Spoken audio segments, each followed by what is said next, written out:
हम देखते हैं गोकू के बारे में सबको पता चल गया होता है और यूजीरो भी उससे मिलने के लिए काफ़ी बेताब होता है। हम गोकू को देखते हैं जो बाकी के साथ उसके घर पे होता है और उसके साथ कुछ खाना होता है, क्योंकि फाइट करने के बाद उनको काफ़ी भूख लग गई होती है। गोकू कहता है इतने से बात नहीं बनने वाली, क्या तुम्हारे पास और कुछ खाने को नहीं है? इस पर बाकी कहता है जो है बस यही है, इससे ही काम चलाना होगा। ये सुनकर गोकू कहता है काश चीची यहाँ पर होती तो मुझे खाने को और भी ज़्यादा मिल सकता था। मुझे उन सब की काफ़ी याद आ रही है, पता नहीं गोहान, चीची और गोटेन कैसे होंगे। मुझे उम्मीद है वेजिटा ने सब कुछ संभाल लिया होगा। इसके बाद गोकू बाकी का शुक्रिया कहता है और कहता है कोई बात नहीं, मैं इतने से ही काम चला लूँगा। तुम सच में कमाल के हो बाकी, आने वाले टाइम में तुम और भी ज़्यादा ताकतवर बन जाओगे। तो अब मैं यहाँ से चलता हूँ, मुझे एक ज़रूरी काम पूरा करना है और मुझे ये जल्दी करना होगा। बाकी कहता है लेकिन मैं तुमसे एक बार और फाइट करना चाहता हूँ। गोकू मुस्कुराते हुए कहता है तुम काफी ज्यादा घायल हो चुके हो, जरा अपनी हालत देखो, पहले ठीक हो जाओ उसके बाद हम फाइट करेंगे। बाकी कहता है चिंता मत करो, तुमसे लड़ते लड़ते मैं ठीक हो जाऊंगा। गोकू ये सुनकर चौंकते हुए कहता है तुम तो सच में काफी बड़े पागल हो। बाकी कहता है हाँ वो तो मैं हूँ, क्योंकि मैं बहुत ज्यादा ताकतवर बनना चाहता हूँ। गोकू कहता हाँ मैं ये कैसे भूल गया, तुम्हें तो अपने फादर को हराना है, तुम्हें तो और भी ज्यादा ट्रेनिंग करनी चाहिए। मैं तुम्हारी इसमें मदद कर सकता हूँ, चलो हम फाइट न करके आपस में ट्रेनिंग करते हैं। बाकी कहता हाँ ये तो काफ़ी अच्छा आइडिया है। गोकू कहता है तो चलो बाहर चलकर इसे शुरू करते हैं। बाकी कहता हाँ चलो चलते हैं। ये कहने के बाद वो जैसे ही दरवाजे को खोलते हैं वो बिल्कुल शॉक रह जाते हैं, क्योंकि बाकी के घर के बाहर फाइटरों की लाइन लगी थी और वो गोकू का ही इंतजार कर रहे होते हैं। गोकू ने देखकर कहता है ये सब कौन है, क्या ये तुम्हारे दोस्त हैं? बाकी कहता है ये मेरे नहीं बल्कि तुम्हारे दोस्त हैं, ये सब तुमसे लड़ने आए हैं। लगता है इन्होंने हमें लड़ते हुए देख लिया है और इन सबको तुम्हारे बारे में पता चल गया है। गोकू कहता है नहीं ये तो पागलपन है, ये सब लड़ने के लिए कितने ज्यादा बेताब हो रहे हैं। बाकी कहता है ये तुम्हारी प्रॉब्लम है, इसे तुम ही देखो, मैं इसमें कुछ भी नहीं कर सकता हूँ। गोकू कहता है आखिर मैं इन सबसे एक साथ कैसे लड़ सकता हूँ जैसे वो ये कहता है। गोकू जैसे ये कहता है अचानक से वो सारे फाइटर साइड हो जाते हैं, क्योंकि वहाँ पे यूजीरो आ चुका था। यूजीरो को देखकर सबने उसका रास्ता छोड़ दिया था। यूजीरो गोकू के पास पहुंचकर कहता है आखिरकार मैंने तुम्हें ढूंढ ही लिया। तुम्हें सामने से देखकर कोई भी धोखा खा जाएगा, पर फिर भी मैं तुमसे लड़ना चाहता हूँ। यूजीरो जैसे ये कहता है तभी उन सब फाइटरों में से एक फाइटर कहता है यूजीरो तुम ऐसा नहीं कर सकते, क्योंकि पहले मैं यहाँ पर आया हूँ इसीलिए मैं उससे फाइट करूँगा, भले ये तुम्हें बुरा लगे या अच्छा, यही रूल्स है। इसलिए बेहतर होगा तुम लाइन में पीछे आ जाओ और अपनी बारी का इंतजार करो। यूजीरो कहता ओलिविया अपनी जबान संभाल के बात करो, तुम जानते भी हो तुम क्या बक रहे हो। गोकू ये देखकर कहता है आखिर ये सब चल क्या रहा है, ये मुझसे फाइट करने के लिए खुद ही आपस में लड़ रहे हैं।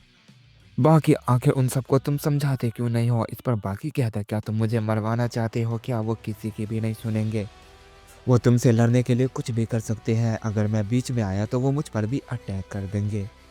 वो तुमसे लड़े बगैर कहीं नहीं जाने वाले। इस पर गोकू कहता है तो इसका मतलब अब बस एक ही रास्ता है, मुझे उन सबसे फाइट करनी होगी। ये कहते वो सबसे कहता है मेरी बात सुनो, तुम सब मुझसे लड़ना चाहते हो ना, तो चलो आ जाओ, मैं डिसाइड करूंगा कि मुझसे पहले फाइट कौन करेगा, तो चलो सबसे पहले तुम आ जाओ। बिस्किट ओलिविया ये सुनकर वो काफी खुश होता है और कहता है देखा यूजीरो। यूजीरो ये सुनकर काफी गुस्सा होता है और कहता है तुमने क्या कहा? गोकू कहता है अगर तुम मुझसे लड़ना चाहते हो तो मेरी बात माननी पड़ेगी, वरना मैं यहाँ से चला जाऊंगा। यूजीरो कहता है अगर मुझसे फाइट करते हुए तुम्हारी हालत खराब रही तो मैं तुम्हें खत्म कर दूंगा। यह सुनकर गोकू मुस्कुराते हुए कहता हाँ ठीक है, तुम ऐसा कर सकते हो। ये कहने के बाद वो बिस्कुट ओलिविया से फाइट करने के लिए तैयार हो जाता है। बिस्किट ओलिविया कहता है तुम्हारा नाम क्या है? बच्चे मारने से पहले मैं तुम्हारा नाम तो जान लूं। गोकू कहता मेरा नाम गोकू है, तो क्या अब इसे शुरू करें?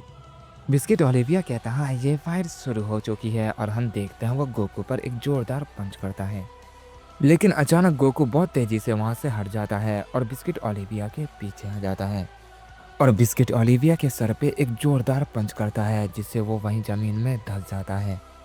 ये देखकर सारे फाइटर बिल्कुल शॉक रह जाते हैं। बाकी कहता है मैं जानता था ऐसा ही कुछ होने वाला है। और हम देखते हैं गोकू के एक ही पन से बिस्किट ओलिविया के नाक से खून निकल रहा होता है। गोकू कहता मुझे माफ़ करना, मैंने कुछ ज़्यादा ही पावर का इस्तेमाल कर दिया।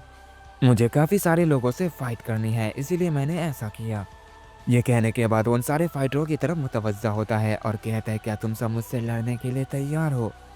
गोकू को ऐसा करता देख सारे फाइटर थोड़ा सा डर जाते हैं और कहते हैं ये तो एक मॉन्स्टर है, इसने दूसरे सबसे ताकतवर इंसान को बस अपने एक ही पन से हरा दिया, ये तो सच में एक भयानक मॉन्स्टर है। गोकू कहता है ये तुम क्या बकवास कर रहे हो, क्या मुझसे फाइट नहीं करनी।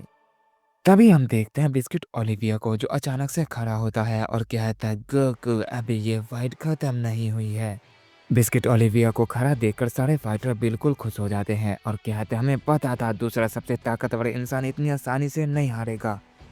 वहीं हम यूजीरो को देखते हैं जिसके चेहरे पे कोई भी एक्सप्रेशन नहीं होता है। वो बिल्कुल नॉर्मल लग रहा था लेकिन अंदर ही अंदर उसे पता था कि गोकू बहुत ही ज़्यादा ताकतवर है, क्योंकि वो साफ साफ देख पा रहा था कि बिस्किट ओलिविया की हालत काफ़ी ख़राब हो गई है, वो भी सिर्फ एक ही पंच से। इसके बाद हम गोकू को देखते हैं जो कहता है वाकई में तुम तो काफ़ी ताकतवर निकले बिस्किट ओलिविया। बिस्किट ओलिविया कहता है मुझे इस दुनिया का दूसरा सबसे ताकतवर इंसान यूं ही नहीं कहा जाता है, मैं दिखाऊंगा तुम्हें अपनी असली ताकत। ये कहने के बाद बिस्किट ओलिविया अपने शरीर को काफ़ी ज़्यादा टाइट कर लेता है। ये देखकर गोकू उस पर दोबारा अटैक कर देता है और वो जैसे ही ऐसा करता है बिस्किट ओलिविया उसे जकड़ लेता है और अपने अंदर समा लेता है। ये देखकर सारे फाइटर काफ़ी खुश होते हैं और कहते हैं बिस्किट ओलिविया ने तो उसका एक ही पल में काम तमाम कर दिया। पर उन फाइटर की खुशी ज़्यादा देर तक नहीं टिकती है। अचानक से बिस्किट ओलिविया उनके पास जाकर गिरता है, पर वो फिर भी हार नहीं मानता और दोबारा खड़ा होता है। गोकू कहता ऐसे तो ये फाइट बहुत लंबी चलेगी, इसके बाद भी बहुत सारे बंदे बाकी है, मुझे वो करना ही होगा जो मैंने पहले किया था, क्योंकि मेरे पास समय नहीं है, मुझे उसे ढूंढना है और यहाँ से जल्दी जाना है।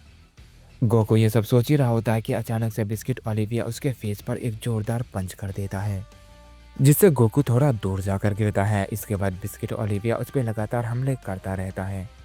बिस्किट ओलिविया को ऐसा करता देख सारे फाइटर बिल्कुल हैरान रह जाते हैं और कहते हैं क्या उसने गोकू को हरा दिया। गोकू जो जमीन पर पड़ा था और वो बिस्किट ओलिविया से लगातार पिट रहा होता है। यूजीरो ये देखकर काफ़ी गुस्सा होता है और कहता है ऐसे तो वो बेवकूफ़ मुझसे लड़ने के लायक नहीं रहेगा। ये कहने के बाद वो बिस्किट ओलिविया के पास जाता है और जब वहाँ पहुँचता है तो वो काफ़ी ज़्यादा हैरान रह जाता है। बिस्किट ओलिविया गोकू को मार रहा था पर वो घायल खुद ही हो रहा होता है। वो गोकू के फेस पे पंच कर रहा था जबकि उसके हाथ खुद ही खून से लाल हो गए थे। यूजीरो ये देखकर थोड़ा हैरान हो जाता है और कहता है ओलिविया के हाथ टूट चुके हैं, पर उसके फेस पे जरा भी कुछ नहीं हुआ, बस थोड़ी बहुत खरोंचें आई है। ये नामुमकिन है, आखिर उसका चेहरा कितना ज़्यादा मजबूत है। तभी हम गोकू को देखते हैं जो अचानक से ओलिविया के पंच को ब्लॉक कर लेता है और कहता है बस करो वरना तुम्हारा हाथ टूट जाएगा। बिस्किट ओलिविया नहीं मानता और वो अपने दूसरे हाथ से गोकू पर पंच करने लग जाता है। ये देखकर गोकू समझ जाता है कि ये मर तो सकते हैं लेकिन हार नहीं सकते। ये कहने के बाद वो उसके दूसरे हाथ को भी पकड़ लेता है और खड़ा होता है और उस पर अपना मिजोरी पंच करता है और उस पंच के साथ ही बिस्किट ओलिविया वहीं पर ढेर हो जाता है। गोकू कहता यही तुम्हारे लिए बेहतर था, मैं तुम्हें मरता हुआ देख नहीं सकता था। ये देखकर सारे फाइटर कहते क्या बिस्किट ओलिविया हार गया। गोकू कहता हाँ और अब तुम सबकी बारी है। ये कहने के बाद गोकू फिर से एक पावरफुल पंच बनाता है और वो मिजोरी पंच उन सारे फाइटर पर एक साथ कर देता है। उस पंच से वहाँ पर इतनी ज़्यादा तबाही मचती है कि किसी को कुछ भी दिखाई नहीं देता है, जिससे वो सारे फाइटर काफ़ी दूर जाकर गिरते हैं और इस तरह ये लड़ाई यहीं पर ख़त्म हो जाती है।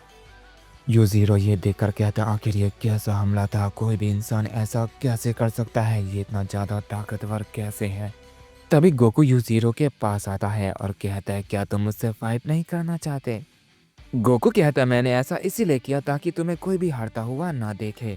यूजीरो ये सुनकर मुस्कुराता है और कहता है तुमने उन सबको आसानी से क्या हरा दिया, तुम्हें लगता है कि तुम मुझे भी हरा दोगे, मैं इस दुनिया का सबसे ताकतवर इंसान हूँ। जैसे वो ये कहता है अचानक से उसे चक्कर आने लगते हैं, क्योंकि गोकू ने बहुत तेजी से उसके सर पे एक पंच कर दिया था और हम देखते हैं यूजीरो भी वहीं पर बेहोश होकर गिर जाता है। गोकू कहता है इसके लिए मुझे माफ़ करना, मैंने तुम पर 20% ताकत का इस्तेमाल किया था। बाकी ये देखकर कहता, वाकई में गोकू, तुमने मेरे फादर को इतनी आसानी से हरा दिया। तुम्हारा तो कोई जवाब नहीं। तुम्हारे साथ ट्रेनिंग करके मैं सच में काफ़ी पावरफुल बन जाऊंगा। गोकू कहता, मुझे एक बात समझ नहीं आ रही है। जब तुम मुझे पहली बार मिले थे तो तुम्हारा बर्ताव अलग था, और जब से तुम बेहोश होकर उठे हो तुम्हारा बर्ताव बिल्कुल मेरे यूनिवर्स के बाकी की तरह है। जबकि मैंने अपने सुपर पावर का इस्तेमाल भी नहीं किया है, फिर भी तुम बदल गए। ऐसा तो नहीं कि मैं यूनिवर्स की बुराइयों को सोखते जा रहा हूँ। ये पैरेलल यूनिवर्स है, यहाँ जितने भी लोग से मैं मिला हूँ वो सारे के सारे बुरे थे, पर मुझसे फाइट करने के बाद वो अच्छे बन रहे हैं। क्या मैं ये खुद कर रहा हूँ या कोई मुझसे ये करवा रहा है? ये जो भी हो मुझे पता लगाना होगा और मुझे जल्दी से उसे ढूंढना होगा।